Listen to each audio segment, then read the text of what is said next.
মনে রাখবেন, আমাদের মা বোনরা যারা আছেন তারা অনেকেই কিন্তু সংসারের ভিতরে সুখ চান, শান্তি চান। মহিলারা নামাজে সালাম ফিরিয়ে একটি ছোট্ট দোয়া 7 বার পড়লে সংসারের সকল প্রয়োজন আল্লাহ পূরণ করে দিবেন। মনে রাখবেন, আমাদের মা বোনরা যারা আছেন তারা অনেকেই কিন্তু সংসারের ভিতরে সুখ চান, শান্তি চান, এবং বিশেষ করে অনেক সময় স্বামীর অবস্থা খুব ভালো থাকে না।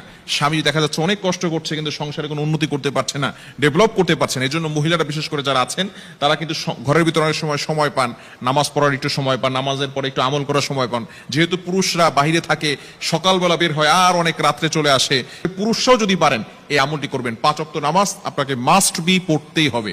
যদি আপনি সংসারের ভিতরে সুখ চান, শান্তি চান এবং প্রয়োজন হাজতগুলো পূরণ করতে চান, তাহলে অবশ্যই 5 ওয়াক্ত নামাজ আপনাকে মাস্ট বি পড়তে হবে। নামাজ ছাড়া আপনি সংসারের ভিতরে কখনো কোশ্চিন কালেও আপনি কিন্তু সুখ এবং শান্তি আনতে পারবেন না।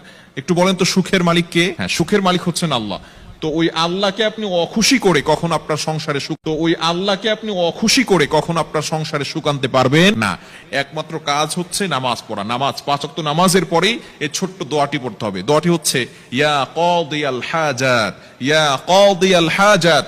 আপনি নামাজের পরে সালাম ফেরানোর পরে আপনি আল্লাহু আকবার পড়বেন একবার, আস্তাগফিরুল্লাহ 3 বার, এরপরে আপনি পড়বেন ইয়া কাদিয়াল হাজাত, ইয়া কাদিয়াল হাজাত, ইয়া কাদিয়াল হাজাত 7 বার পড়বেন।